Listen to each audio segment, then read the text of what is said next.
problem for the San Miguel defense. Well, he had 20 points on 90% shooting from the field plus 5 rebounds, 20 in 25 minutes. I thought he also played well in game number 1 in Victoria's Negros because he did play well in the beginning. Remember, in the first 2 quarters, Talk and Text was struggling with the offense. He had a good scoring there. Now the point is, San Miguel looks at this and say, we've been trying to stop wrong people, because the guys that have really been hurting us are some of the other guys that are not very prominent on this squad. And really, it segues to that second unit of Talk and Text that has really done damage, led by Jason Castro. Pero nakakapagtaka dito, Dr. J. You look at the production back in Game 2. Yes, Talk and Text had 6 players in double figures, but San Miguel had 5 players in double figures, but apparently, it's still not enough. Washington, Santos, Cabagnot, they're all averaging in double figures, pero Dr. J, bakit parang kapos pa rin? Well, the games really have not really been blownouts, no? So those averages show that these guys are still scoring. But the important thing is how long do they last in the ball game, the minutes that they can contribute. I think San Miguel has gone to a longer rotation, using a lot more people off the bench in order to preserve themselves for the fourth quarter. The fourth quarter has been their bane so far in these first 2 games. They lost the fourth quarter in the first game, they lost fourth quarter in the second game, and that's where they've lost the game so far. And that's why it is our belief that Chot Reyes is a very confident coach going into this game. Ano ba ang inisip ni Chot going into Game 3? Mika found out. Everything right. But do you feel, or do you still have areas for improvement? Yeah, well, I don't think we're doing everything right. I think there's definitely some more areas for improvement. But having said that, I'm really very happy with the effort that we've come out so far in those first 2 games. Basically, what can the fans expect from you guys today? More of the same thing. Our team, we want to get out and pressure and run the ball when we get it. However, today we don't have our number 1 energy guy, Ryan Reyes. So now it's going to depend on the other guys to come in and fill in.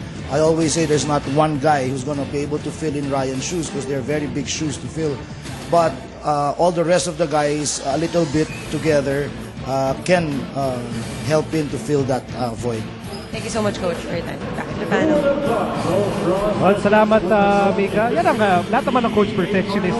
Even if everyone can see that everything's going so well for Talk and Text, Coach Chot is still not satisfied. Yeah, alam mo naman, so far you've won, but that doesn't mean you've won the series. That's because right. You still have to win 4. So every time you take one game at a time and you go to the next stage. No? We want to probably also find out what the other coach thinks about this game. No? Yeah, but well, in a while, mapapakinggan natin yung panayam kay Coach Ato. Ito na, Chiki caught up with Coach Ato Agustin.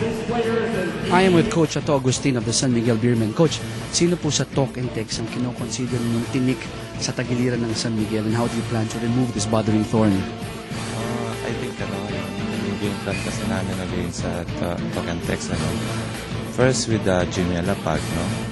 Pero parang sa tingin ko, every time na nagrarally kami o nakakalamang kami, yung Jason Castro talaga yung medyo talagang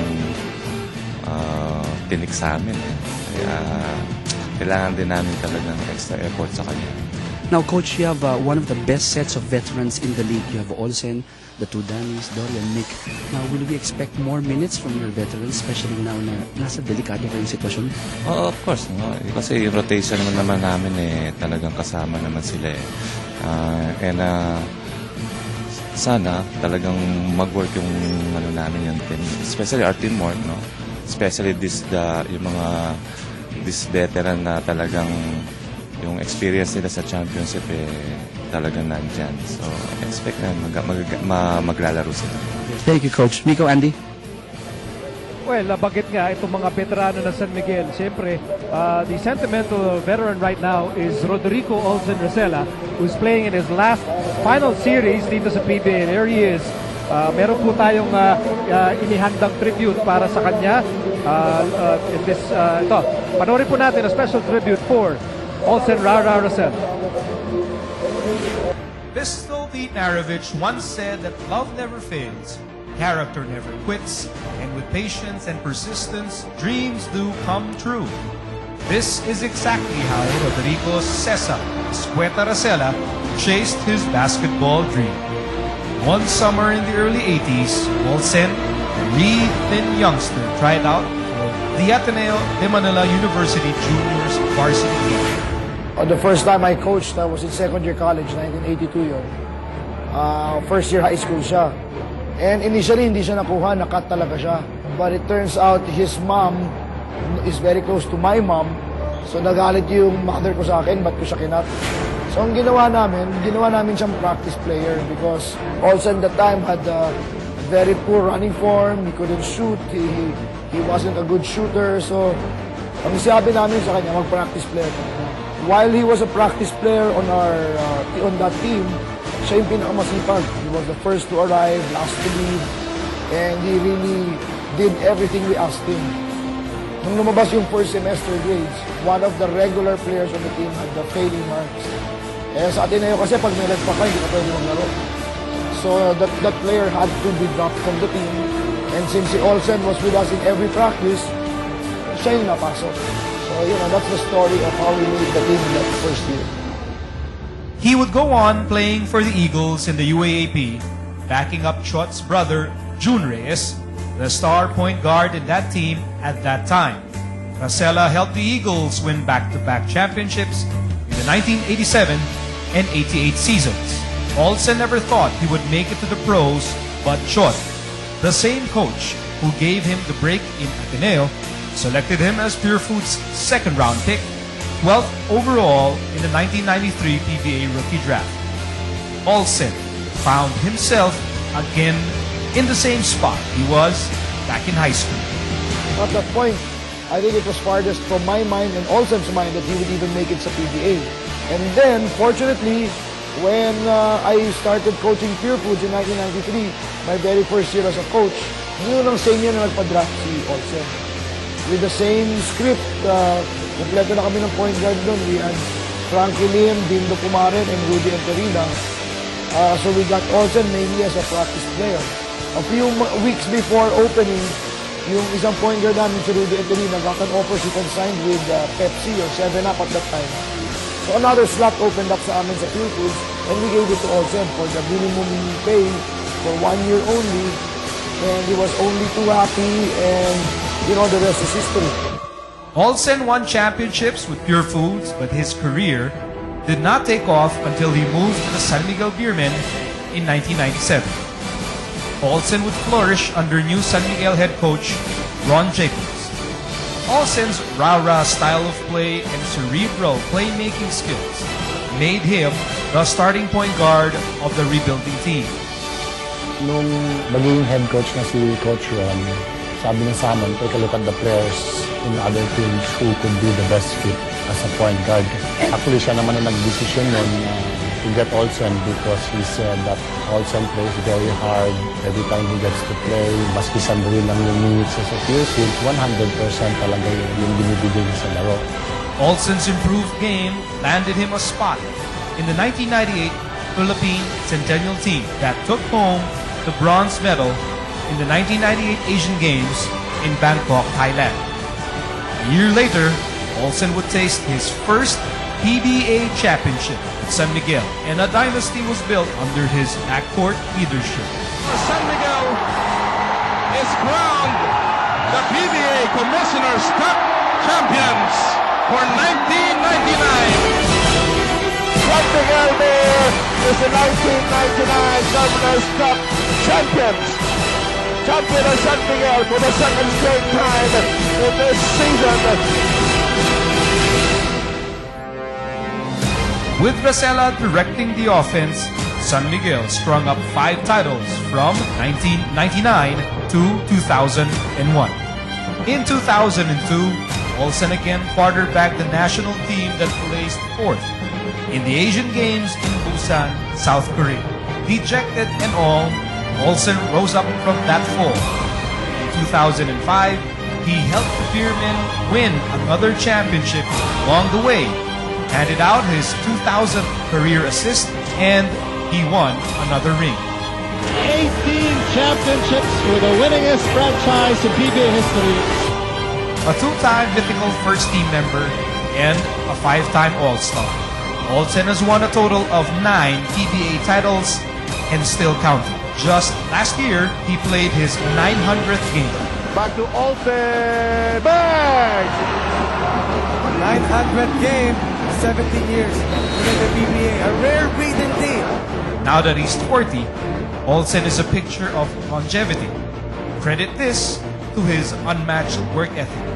For Olsen, who never made lack of physical attributes and talent an excuse to not work harder, the game rewarded him more than what he wished for. To his coaches, he is the consummate rah-rah point guard. Tireless on defense, cerebral on offense.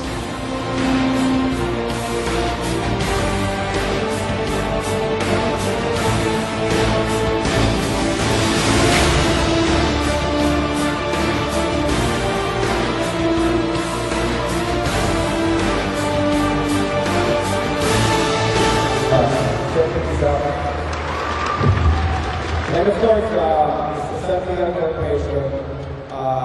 I would never ever play for another team other than San Miguel. And of course, I'm just fortunate na hanggang ngayon naglularo ako. And I'm going to end my career with San Miguel. I'd like to thank Boss Dending Kuangko, Boss Ernie Kuangko, and Boss Ramon Ang, and Boss Robert. Thank you very much. And if I may mga papasalamatan lang ako. Alam ko gusto nila magpanoorin yung game na Game 3, pero I'd like to thank my past coaches in the PBA, from Coach Chot Reyes hanggang kay Coach Ato Agustin. Thank you very much. Pati si Coach Tim Con, who I played for in the national team. And of course, Coach Shot Tangkinsen, who is here. Coach, thank you. And Coach Jong Yu Chico. We've won so many championships together, and may mga memorable setbacks also. But it was all worth it. Thank you for the trust, Coach Jong. And of course, special mention to my mentor, Coach Ron Jacobs. I wouldn't be the player and person that I am today if not for Coach Ron. I know he's watching. Coach Ron, thank you. Get well soon. And my past and present teammates, thank you very much. Special mention to the two Dannies who I played with for the longest time. Let's make one more run, and it starts tonight. I want to end my career with the championship with your help, with all of your help. I'd like to thank, of course, my family. Mom, si Mary Rose Rosella, my Kuya Nash and family, and of course my brother, si Wally, who's based in California. Who's watching right now. I also thank you very much for your support ever since I started basketball. My family, my wife, Melissa, my sons, Rara, Rafa, and Raya, my daughter. You are my inspiration. You are the reason why I've been playing this long. Thank you, and I love you. A few more. My closest friends and relatives whom I invited tonight. Thank you very much. You know who you are. And Nike. Thank you, Nike, Mady Chupa, and Tony Aitaide. And of course, nagpapasalamat ako kay Choli Cruz, sa Ore, sa lahat ng San Miguel fans at lahat ng PBA fans. Salamat po sa 18 taon na pagsuporta niyo sa akin. Kahit papano naging bahagi ako ng buhay niyo. Maraming salamat po. And well, lastly, I'd like to thank my number one critic, my number one fan, my first ever coach, Cesar Racela. I love you. I hope I made you proud. Thank you! Ladies and gentlemen, let's give a big round of applause to Olsen Racela.